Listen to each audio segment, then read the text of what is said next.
নারীর মন বুঝতে পারলে নিয়ামত, বুঝতে না পারলে কিয়ামত। রব্বুল আলামিন বলেন, কুল ইন্নামা হারামা রাব্বিয়াল ফাওয়াহিশা মা যাহারা মিনহা ওয়া মা বাতান। ও নবী, আপনি বলে দেন, আমার রব প্রকাশ্য অপ্রকাশ্য, স্পষ্ট কিংবা অস্পষ্ট, দৃশ্যমান কিংবা অদৃশ্যমান সব অশ্লীলতাকে হারাম করেছেন। সব ধরনের অশ্লীলতা হারাম। আল্লাহ তাআলা আমাদেরকে অশ্লীলতা থেকে বাঁচায়। এবার বলেন, আমাদের সমাজে অশ্লীলতা আছে না নাই? অশ্লীলতা নানা ভাবে, নানা নামে, নানা মোড়কে আমাদের সমাজে আছে না নাই? সংস্কৃতির নামে, ফ্যাশনের নামে, বিনোদনের নামে, উপন্যাসের নামে, কনসার্টের নামে অশ্লীলতা আছে না নাই?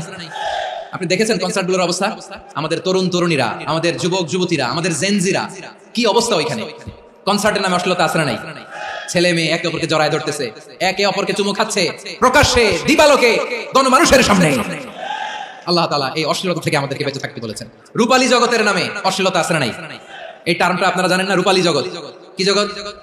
আসলে কি রূপালী জগৎ না অন্ধকার জগৎ? আমার বোনেরা, আপনাদেরকে যে কি বলে তারা বুঝায়, রূপালী জগৎ শুনেই আপনি ভরকে যাবেন না। রূপালী জগতে যে নারী যত বেশি উলঙ্গ, সে নাকি তত বেশি সাহসী। জানেন? বলে এটা একটা সাহসী নারী, খুব সাহসী পদক্ষেপ তার। যত বেশি শরীর থেকে কাপড় নামাতে পারবে, যত বেশি বস্ত্রহীন হয়ে নিজেকে প্রেজেন্ট করতে পারবে, সে নাকি তত বেশি সাহসী। ও আমার চট্টলার ভাইরা, শয়তানের প্রথমে এজেন্ডা ছিল বনি আদমকে বস্ত্রহীন করা। সে আদম এবং হাওয়া আলাইহিস সালামকে নিষিদ্ধ গাছের ফল খাইয়ে তাদেরকে বস্ত্রহীন করেছে। এই জামিনেও সে আমাদেরকে বস্ত্রহীন করতে চাইবে। এই রূপালী জগতের নামে তারা এটা করে। আমার প্রিয় বোনেরা, আপনি জানেন না আপনার দাম কত? ওরা আপনাদেরকে বিজ্ঞাপনের সস্তা পণ্য বানাতে চায়। ওরা আপনাদেরকে ওদের ভোগের লিপসার টুলস বানাতে চায়। ওরা আপনাদেরকে দিয়ে ওদের খায়েশ পূরণ করতে চায়। এটা আপনাদের জন্য মোটেও ডিগনিটি নয়, এটা আপনাদের জন্য সম্মান নয়।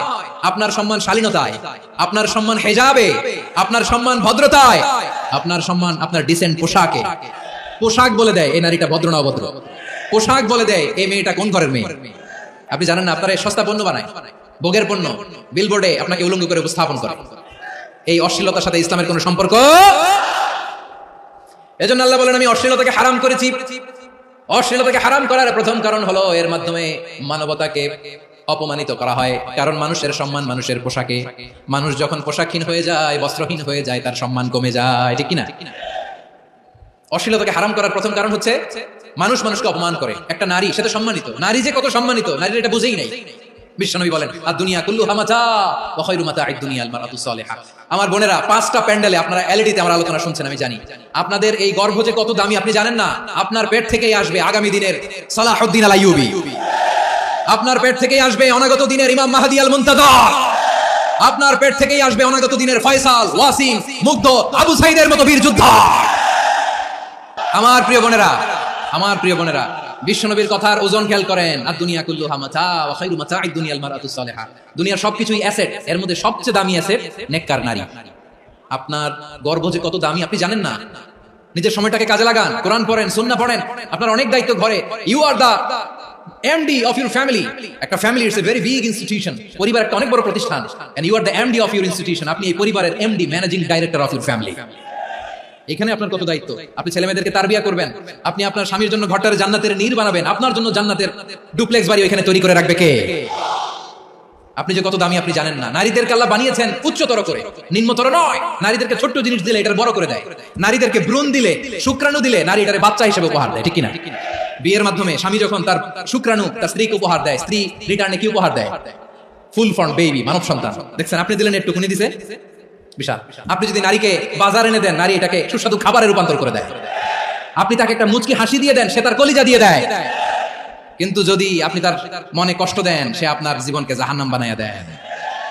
নারীর মন বুঝতে পারলে নিয়ামত, বুঝতে না পারলে কিয়ামত। আমার প্রিয় বোনেরা, আপনি যে কত দামি আপনি জানেন না। অনেক দামি আপনি। আপনাদেরকে যেন ভোগের সস্তা পণ্য বানাতে না পারে, আপনাদেরকে সচেতন থাকতে হবে। তাহলে কেন আল্লাহ তাআলা এই ফাহশা অশ্লীলতাকে হারাম করলেন? 1 নাম্বার, এতে হিউম্যান ডিগনিটি কমে। 2 নাম্বার, এতে মানুষের অধিকার নষ্ট হয়। আপনি বিয়ে করেছেন, এরে পরকিয়া করেন, ওর সাথে এরকম আছে না নাই? স্ত্রীর অধিকার নষ্ট করেছেন। আপনি বিবাহ সম্পর্কে আবদ্ধ হয়েছেন তার সাথে, আপনি পরকিয়া করেন ওই ছেলের সাথে, আপনি আপনার হাজবেন্ডের সাথে বিট্রে করেছেন। এজন্য আল্লাহ অশ্লীলতাকে হারাম করেছেন। অশ্লীলতাকে হারাম করার আরেকটা কারণ হচ্ছে আল্লাহ তাআলা এই হিউম্যান জেনারেশনকে এটাকে প্রিজার্ভ করতে চায়। হিফজুন নাসল, এটা মাকাসিদুশ শরিয়ার অনেক গুরুত্বপূর্ণ একটা মাকাসিদ, অনেক গুরুত্বপূর্ণ। আপনার নাসল, আপনার জেনারেশনকে সংরক্ষণ করা। এই যে আসতেছে ফেব্রুয়ারি, কত ফেব্রুয়ারি জানো? এটা কি বিশ্ব ভালোবাসা দিবস? হ্যাঁ, কি দিবস? এই বিশ্ব ভালোবাসা দিবসের সাথে মুসলমানদের কোনো সম্পর্ক নাই। আমার প্রিয় ভাইরা, এই যে আপনি অবৈধ সম্পর্কে জড়ালেন, কেন আল্লাহ অশ্লীলতাকে হারাম করেছে দেখেন। বলতেছিলাম যে এটা আপনার নাসাল, আপনার জেনারেশন, আপনার লিনিয়েজ, আপনার বংশকে প্রিজার্ভ করা, কে কার বাবা, কে কার মা, বাবা মা জানা, প্রজন্মকে প্রিজার্ভ করা, এটা ইসলাম ওয়াজিব করে দিয়েছে। এই যে অবৈধ সম্পর্কের কারণে, বিশ্ব বেহায়া দিবসের কারণে, এগুলোর আউটপুট হিসেবে মাঝে মাঝে ঢাকা মেডিকেলের ডাস্টবিনে নবজাতকের বাচ্চার কান্নার আওয়াজ শুনতে পাওয়া যায়। চট্টগ্রাম মেডিকেলের ডাস্টবিনে নবজাতকের কান্না শুনতে পাওয়া যায়। বীর চট্টলার মুসলমানেরা বুঝতে পারলে আওয়াজ করে বলেন, এই যে চট্টগ্রাম মেডিকেলে যে নবজাতকটা পাওয়া গেল, ওর বাবাকে আমাকে বলেন, ওর মাকে, ও কোন ফ্যামিলির সন্তান কেউ জানে? আপনি হিউম্যান ডিগনিটিকে অপমান করেছেন না? আপনি তার ভবিষ্যৎকে অন্ধকার করেছেন না?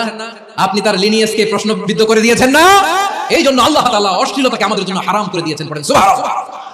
এই জন্য রাব্বুল আলামিন বলেন, কুল ইন্নামা হারামা রাব্বিয়াল ফাওয়াহিশা মা যাহারা মিনহা ওয়া মা বাতান। প্রকাশ্য অপ্রকাশ্য সব অশ্লীলতাকে হারাম ঘোষণা করে দিয়েছে কে?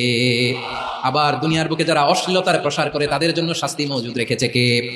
রাব্বুল আলামিন বলেন, ইন্নাল্লাযীনা ইউহিব্বুনা আন তাশিআল ফাহিশাতু ফিল্লাযীনা আমানু লাহুম আযাবুন আলীমুন ফিদ দুনিয়া ওয়াল আখিরাতি ওয়াল্লাহু ইয়া'লামু ওয়া আনতুম লা তা'লামুন।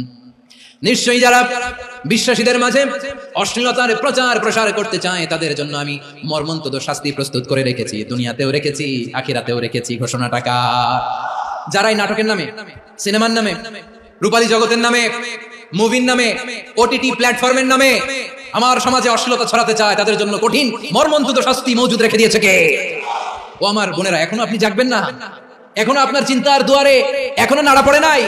ওরা আপনাকে উলঙ্গ বানাতে চায়, ওরা আপনাকে আইটেম গার্ল বানাতে চায়।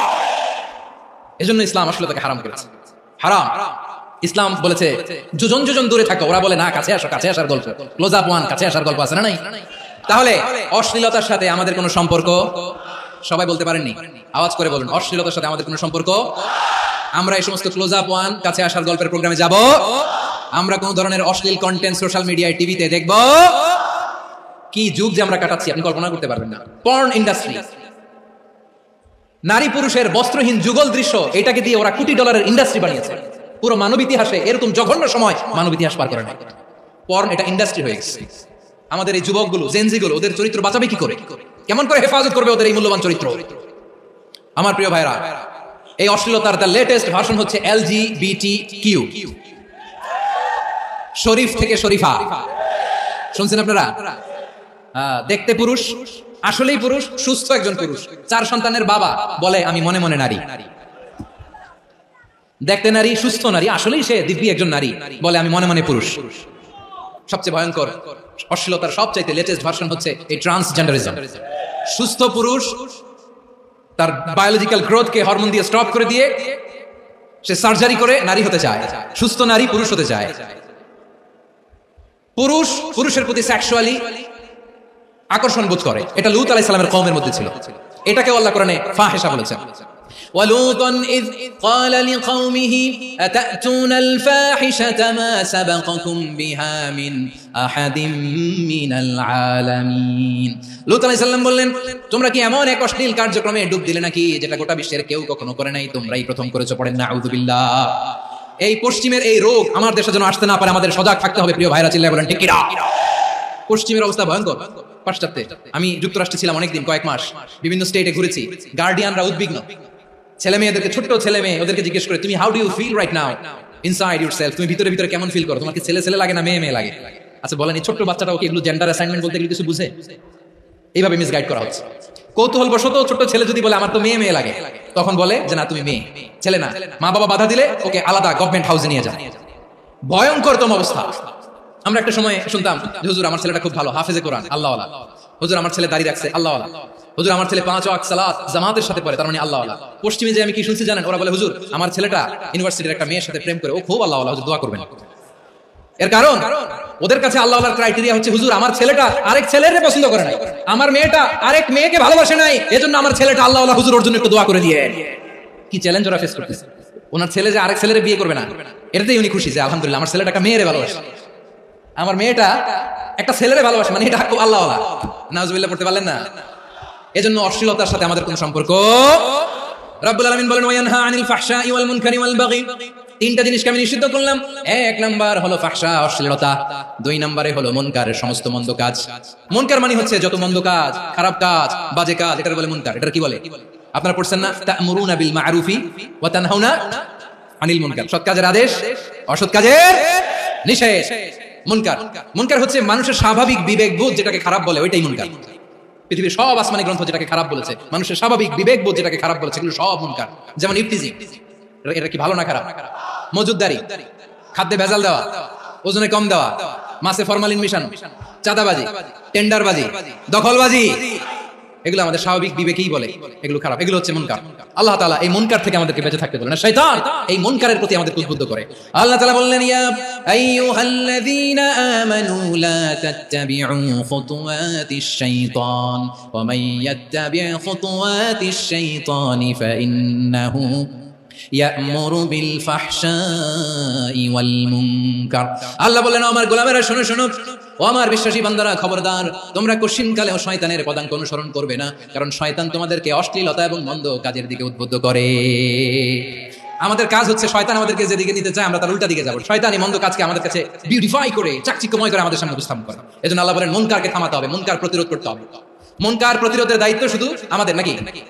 শুধু আপনার খতিব সাহেবের, ইমাম সাহেবের, নাকি মুসলিম উম্মার সবার? আওয়াজ করে বলুন, মুনকার অসৎ কাজ প্রতিরোধের দায়িত্ব কার? রাব্বুল আলামিন বলেন কুনতুম খায়রা উম্মাতিন উখরিজাত লিন-নাসি তা'মুরুনা বিল মা'রুফি ওয়া তানহাউনা আনিল মুনকার। তোমাদেরকে শ্রেষ্ঠ জাতি করে জমিনের মধ্যে আবির্ভূত করা হয়েছে যাতে করে তোমরা জমিনের ভেতরে সৎ কাজের আদেশ করতে পারো আর অসৎ কাজের নিষেধ করতে পারো। উম্মাহ কুনতুম খায়রা, তাহলে গোটা উম্মার দায়িত্ব, এটা বুঝতে পারছেন তো? আচ্ছা আরো নিচে আসেন। এরপর আল্লাহ বলেন শুধু উম্মাহ না, এই জমিনের রাজত্ব আমি যাদের হাতে দেই, এই জমিনের মালিক আমি যাদেরকে বানিয়ে দেই, যাদেরকে আমি সরকারের দায়িত্ব দেই, তাদেরকেও মুনকার প্রতিরোধের দায়িত্ব দিয়েছে কে? আল্লাহ বলেন যারা ক্ষমতার মসনদে বসেছে তাদেরকে 4 দফা কর্মসূচি আমি আল্লাহ দিলাম। আওয়াজ করে বলেন কয় দফা? আল্লাহ বলেন আল্লাযীনা ইম্মাক্কান্নাহুম ফিল আরদি আকামুস সালাতা ওয়া আতাউজ যাকাতা ওয়া আমারু বিল মা'রুফি ওয়া নাহাউ আনিল মুনকার ওয়ালিল্লাহি আকিবাতুল উমুর। যারা এই জমিনের উত্তরাধিকার হয়েছে তারা 4 দফা কর্মসূচি নিয়ে সামনে আগাবা। সালাত কায়েম করবা, যাকাত আদায় করবা, সৎ কাজের আদেশ দিবা, অসৎ কাজ থেকে মুনকার প্রতিরোধ করবা। আদেশটা কার? আমার প্রিয় চট্টলার ভাইরা, পুরো উম্মার দায়িত্ব মুনকার প্রতিরোধ করা, সরকার প্রধানের দায়িত্ব মুনকার প্রতিরোধ করা। এরপর আল্লাহ বলেন প্রতিটা ফ্যামিলির যিনি প্রধান সিইও বাবা, প্রত্যেক বাবারও দায়িত্ব এই মুনকার প্রতিরোধ করা। আওয়াজ করে বলেন ঠিক কিনা? যেমনটি সাইয়েদনা লুকমান আলাইহিস সালাম ওনার কলিজার টুকরা সন্তানকে আদেশ করেছেন ইয়া বুনাইয়া আকিমিস সালাতা ওয়া'মুর বিল মা'রুফি ওয়ানহা আনিল মুনকার। পড়েন সুবহানাল্লাহ। বাবা ছেলেকে সবক দিচ্ছে, লুকমান আলাইহিস সালাম ছেলেকে বলতেছে ওরে আমার কলিজার টুকরা সন্তান, ওরে আমার বাছা, নামাজ কায়েম করবা, সৎ কাজের আদেশ দিবা, আর মুনকার প্রতিরোধ করবা, অসৎ কাজ সমাজ থেকে খারাপ কাজকে ঝেঁটে বিদায় করে দিবা। তাহলে দেখেন আমি স্টেপ বাই স্টেপ নামলাম। পুরো উম্মার দায়িত্ব, জমিনের উত্তরাধিকারী আল্লাহ যাদেরকে বানিয়েছেন সরকার তাদের দায়িত্ব, প্রতিটি ফ্যামিলির প্রধানের দায়িত্ব। এরপর বিশ্বনবী বলেন সচেতন প্রতিটি মুসলিমের দায়িত্ব সমাজ থেকে মুনকারকে উৎখাত করা। বিশ্বনবী বলেছেন মান রাআ মিনকুম মুনকারান ফালিয়ুগাইয়িরহু বিয়াদিহি ফাইন লাম ইস্তাতি ফাবিলিসানিহি ওয়া ইন লাম ইস্তাতি ফাবিকলবিহি ওয়া যালিকা আযআফুল ঈমান। সমাজে যে মুনকার দেখবে, খারাপ কাজ দেখবে, সেজন্য হাত দিয়ে সেটাকে থামায়। আমার প্রিয় ভাইরা, না থামালে আমরাই ডুববো শেষমেশ। আমাদের বাঁচার জন্য হলেও থামাইতে হবে। রব্বুল আলামিন বলেন ওয়াত্তাকু ফিতনাতাল লা তুসিবান্নাল্লাযীনা যালামু মিনকুম খাসসা। ও আমার গোলামেরা, ওই আযাবকে ভয় করো যে আযাব যখন আমি জমিনের বুকে পাঠাই শুধু জালেমদেরকেই মারি না, আলেমদেরকেও মারি।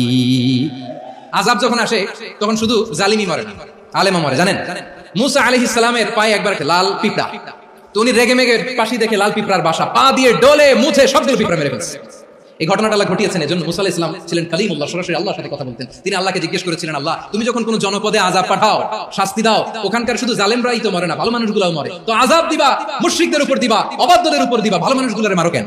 আল্লাহ বললেন মুসা তোমার যে কামড় দিছিল পায়ের মধ্যে পিঁপড়া, কয়টা পিঁপড়া? একটা পিঁপড়া, তো সবগুলোরে মারলা কেন? রেগে মেগে পুরো পিঁপড়ার বাসা ভেঙে মেসাকার করলা কেন? আমি যখন অ্যাকশনে যাই, আমি যখন শাস্তি দেই, তখন এত বাস বিচার করা হয় না, বাস বিচার করা যায় না। যখন অ্যাকশনে যাওয়া হয় ওইটা ডাইরেক্ট অ্যাকশন হয়ে যায়। চিল্লায় বলো ঠিক কিনা? এজন্য আমাদের বাঁচার জন্য হলে ওই পাপ থামাতে হবে। এই শয়তানের অট্টহাসি থামাতে হবে, অন্যায় অপরাধ সমাজ থেকে আমাদের থামাতে হবে, কারণ আযাব আসলে ওরাও মরবে, আমরাও মরবো। একটা জাহাজ 2 তলা, আপনি আছেন 2য় তলায়, নিচের তলার কিছু লোক জাহাজের তলা ছিদ্র করতে আরম্ভ করছে। কি ছিদ্র করতেছে? আচ্ছা, জাহাজের তলা ছিদ্র করলে তলা দিয়ে কি ঢুকে? এখন আপনি যদি বলেন আমার কি, আমি তো 2 তলায়, আমি তো ভালো আছি, ওরা ছিদ্র করে ওরা মরবে, আসলে কি শুধু ওরা মরবে? তলা দিয়ে যখন পানি ঢুকবে, জাহাজ ঢুকলে আপনিও মরবেন। এজন্য নিজে মরার আগে ওই পাগলগুলোর নিচ তলায় যে থামাতে হবে, চিল্লায় বলেন ঠিক কি না? এজন্য আল্লাহ বললেন মুনকার প্রতিরোধের দায়িত্ব সমাজের টপ টু বটম সবার। এজন্য মুনকার প্রতিরোধ করার দরকার আছে না নাই? সমাজে এই যে ইফটিজিং হয়, আপনার বোনের বয়সী একটা মেয়েকে কিছু বকাটে টিটকারি করে, এই বলে সেই বলে, নোংরা কথা বলে, রাস্তায় দেখেও আপনি পাশ দিয়ে না দেখার মতো চলে যান কেন? আপনি দাঁড়ান না কেন? আপনি দাঁড়ালেই তো থেমে যাবে, কারণ সত্যের যে শক্তি তার সামনে মিথ্যা মুখ থুবড়ে পড়ে। আপনার সামনেও কিছুই না, নাথিং, আপনি দাঁড়ান, ওকে প্রশ্ন করেন যে আমার বোনকে তুমি ডিস্টার্ব করো কেন? আপনাকে দেখে আরো 5 জন দাঁড়াবে, 5 জনকে দেখে আরো 10 জন দাঁড়াবে। আমাদের নীরবতা আর আমাদের নিশ্চুপ থাকাই জালিমদেরকে আরো শক্তিশালী জালিম বানিয়েছে। এজন্য মুনকার প্রতিরোধের দায়িত্ব আমাদের সবার। টেন্ডারবাজি, চাঁদাবাজি, দুর্নীতি, অপরাধ, দখলদারিত্ব, মজুদদারি, এগুলো সবকিছু একসাথে প্রতিরোধ করতে হবে, ঠিক কিনা বলেন? একটা মানবিক সমাজ যদি চাই, প্রতিরোধ করতে হবে। প্রিয় ভাইয়েরা, আল্লাহর শপথ নিয়ে বলি, এই নাসিহাতগুলো সবার জন্য, সব দলের জন্য, সব মতের মানুষের জন্য। আমরা কোনো দলের প্রতি মানুষকে ডাকি না, আমরা ডাকি ইসলামের দিকে। সব দলের, সব মতের, সব মানুষদেরকে আমরা আহ্বান জানাই, আসুন আমরা একটা সুন্দর সমাজ বিনির্মাণ করি। এই যে নতুন বাংলাদেশের এক সুযোগ এসেছে, আর জীবনে হয়তো আসবে না, সামনের 100 বছর এই সময় আসবে না। আসুন দেশটাকে আমরা সাজাই, আসুন আমরা দুর্নীতি বন্ধ করি, আসুন আমরা চাঁদাবাজি বন্ধ করি, আসুন আমরা দখলদারিত্ব বন্ধ করি, আসুন আমরা এক দল আরেক দলকে নিশ্চিহ্ন করার যে রাজনীতি, এটা বন্ধ করি। সব দলের প্রতি আমার আহ্বান, আমরা চাঁদাবাজ মুক্ত বাংলাদেশ চাই, জুলুম মুক্ত বাংলাদেশ চাই, ফ্যাসিজম মুক্ত বাংলাদেশ চাই, গুণ খুন খারাপি মুক্ত বাংলাদেশ চাই। আমরা নতুন ভোরের বাংলাদেশ চাই। ওই বাংলাদেশ পাওয়ার জন্য মুনকার প্রতিরোধে, অন্যায় প্রতিরোধে যদি বাঘের বাচ্চার মতো, আবু সাইদের মতো 2 হাত উঁচু করে, বুককে টান টান করে প্রসারিত করে দাঁড়াতে হয়, রাজি আছো মুসলমান? রাব্বুল আলামিন বলেন ওয়ায়ানহা আনিল ফাহশাই ওয়াল মুনকারি ওয়াল বাগি ইয়াইদুকুম লাআল্লাকুম তাযাক্কারুন। আল্লাহ বললেন আমি অশ্লীলতাকে নিষেধ করি, আমি সব ধরনের মন্দ কাজকে নিষিদ্ধ করি, সব শেষে আমি সীমা লঙ্ঘনকে তোমাদের জন্য নিষিদ্ধ করি। নিষিদ্ধ করেছেন কয়টা জিনিস? 1 নম্বরে অশ্লীলতা, 2 নম্বরে মুনকার তথা সব মন্দ কাজ, 3 নম্বরে আল বাগি, সীমা লঙ্ঘন, ক্রসিং দ্য লিমিট। সীমা লঙ্ঘন করা ভালো না। We all should know our limits. চিল্লায় বলেন ঠিক কিনা? একই আয়াতে আল্লাহ বললেন কুল ইন্নামা হারামা রাব্বিয়াল ফাওয়াহিশা মা যাহারা মিনহা ওয়া মা বাতানা ওয়াল ইসমা ওয়াল বাগিয়া বিগাইরিল হক। অন্যায় ভাবে যে অবাধ্য হয়, যে সীমা লঙ্ঘন করে, তাদেরকেও আমি এটা হারাম করে দিলাম। সীমা লঙ্ঘন করা হারাম। আল্লাহ বারবার আমাদেরকে ওয়ার্নিং দেয়। যখন আমরা থামি না, তখন আল্লাহ ধরে, আর যখন ধরে তখন ছাড়ে না। ধরে না, ধরলে আল্লাহ ফেরাউনকে কিন্তু হুট করে ধরে নাই, আপনারা জানেন 9 বার ওয়ার্নিং দিয়েছে ফেরাউনকে। আল্লাহ তাআলা ওয়ার্নিং দিয়েছিল কয়বার? রাব্বুল আলামিন বলেন ওয়ালাকাদ আতাইনা মূসা 9 আয়াতিন বাইয়িনাত, 9টা মুআজিজা দেখিয়েছি। 1 2 3 বারবার এইভাবে রিমাইন্ডার, ওইভাবে রিমাইন্ডার, এইভাবে নসিহত, ওইভাবে দাওয়া। ফাকুলা লাহু কাওলান লাইকিনা, নরম করে বলো, সফট করে বলো, যত ওয়ে হতে পারে দাওয়া মেথোডোলজি মূসা আলাইহিস সালামের সব অ্যাপ্লাই শেষ। 10ম বারে যে আল্লাহ ধরছে, 10ম বারে যে ধরেছে। এজন্য আল্লাহ বলেন আমি সীমা লঙ্ঘনকে পছন্দ করি না। কোরআনের অন্য আয়াতে বাগীকে বলা হয়েছে ইতিদা, সীমা লঙ্ঘন যারা করে তাদেরকে আল্লাহ বলেছেন মুতাদিন। ওয়াকাতিলু ফি সাবিলিল্লাহিল্লাযীনা ইউকাতিলুনাকুম ওয়া লা তা'তাদু ইন্নাল্লাহা লা ইউহিব্বুল মুতাদিন। আমি সীমা লঙ্ঘনকারীদেরকে শৃঙ্খলাও পছন্দ করি না। আমরা যেন সীমা লঙ্ঘন না করি, রাজি আছেন তো? যে কোনো ক্ষেত্রে ইবাদতে যেন সীমা লঙ্ঘন না করি। অনেকে আমরা ইবাদতে সীমা লঙ্ঘন করে ফেলি। বিশ্বনবী সাল্লাল্লাহু আলাইহি ওয়াসাল্লাম যেটা শিখিয়েছেন, এর বাইরে যে অতিরিক্ত বুজুর্গ হতে চায়, এরকম আছে না নাই? কোন ক্ষেত্রে সীমা লঙ্ঘন করা যাবে, এমনকি যুদ্ধ ক্ষেত্রেও না। বিষ্ণু ইসলাম বলেন খবরদার, যুদ্ধ ক্ষেত্রেও সীমা লঙ্ঘন করো না। কি সুন্দর ইসলাম আমরা পেয়েছি। বিষ্ণু বলেন খবরদার, যুদ্ধের ময়দানে কোনো নারীর গায়ে হাত তোলো না, কোনো শিশুর গায়ে হাত তোলো না, কোনো গবাদি পশু হত্যা করো না, কোনো শস্য ক্ষেত্র ধ্বংস করো না, ইবাদতরত অন্য ধর্মের কোনো সন্ন্যাসীর গায়ে হাত তোলো না। বলেন সুবহানাল্লাহ। তাহলে আমরা সীমা লঙ্ঘন করতে পারবো? প্রিয় ভাইরা, একটা সুখী, সমৃদ্ধ, শান্তির সমাজ, মানবিক সমাজ যদি আমরা গঠন করতে চাই, আমাদের আল্লাহর দেয়া কয়টা আদেশ মানতে হবে বলেন দেখি? আর বেঁচে থাকতে হবে কয়টা জিনিস থেকে? আল্লাহর আদেশ কি? 1 নাম্বার আদাল, ন্যায়পরায়ণতা। আমরা সুবিচার, সুশাসন, ন্যায় বিচার চাই কি চাই না? 2 নম্বরে কি ছিল? মাশাআল্লাহ, আমরা যেন সবার প্রতি দয়া পরবশ হই, ইহসান করি। 3 নম্বরে কি ছিল? নিকটাত্মীয়দের দান করা, তাদের অধিকার প্রাপ্য বুঝিয়ে দেওয়া। পাশাপাশি 3টা জিনিস থেকে আল্লাহ বারণ করেছেন, নিষেধ করেছেন। তার প্রথমটা ফাহশা, অশ্লীলতা, অশ্লীলতার সাথে আমাদের কোনো সম্পর্ক। 2 নম্বর নিষেধাজ্ঞা কি ছিল? আল মুনকার, সমাজের যত মন্দ কাজ, এগুলোকে আমরা প্রতিরোধ করব। রাজি আছেন তো সবাই? 3 নম্বরে আল বাগী, সীমালঙ্ঘন কোন মুসলিম সীমালঙ্ঘন করে না। রাব্বুল আলামিন শেষে বললেন ইয়াইদুকুম লাআল্লাকুম তাযাক্কারুন, আল্লাহ তোমাদেরকে উপদেশ দেন যাতে তোমরা শিক্ষা গ্রহণ করো। আমরা উপদেশ দেব, আমরা জোর করে কাউকে কিছু মানাতে চাই না। লা ইকরাহা ফিদ্দীন ওয়া যাক্কির ফাইন্না যিকরা তানফাউল মুমিনিন, উপদেশ দিলে এটা মুমিনদের কাজে দেয়। লাস্তা আলাইহিম বিমুসাইতির ইন্নামা আনতা মুযাক্কির, নবী হে আপনি রিমাইন্ডার দাতা, আপনি উপদেশ দিবেন। আমরাও বিশ্বনবীর এই হাদিসগুলো থেকে, কোরআনের আয়াত থেকে রিমাইন্ডার, এই কথামালা বাণীবাহক হিসেবে এই বাণীগুলো আপনাদের সাথে কাছে পৌঁছে দিলাম। আমরা আল্লাহ তাআলার কাছে প্রার্থনা করি, আল্লাহ আমরা যেন আদল দিয়ে আমাদের সমাজকে গঠন করতে পারি, আল্লাহ আমরা যেন ইহসান করতে পারি, আমরা যেন নিকটাত্মীয়দের দান করতে পারি, আল্লাহ যত ধরনের অশ্লীলতা, অনাচার, মন্দ কাজ, সীমালঙ্ঘন, অবাধ্যতা থেকে যেন আমরা বেঁচে থাকতে পারি। আল্লাহ তাআলা আমাদের সবাইকে কথাগুলো বুঝার ও আমল করার তৌফিক দান করুক। হাযা মা ইনদি ওয়াল ইলমু ইনদাল্লাহ আলাইহি তাওয়াক্কালতু ওয়া ইলাইহি উনীব। সুবহানাকাল্লাহুম্মা বিহামদিকা আশহাদু আল্লা ইলাহা ইল্লা আনতা আস্তাগফিরুকা।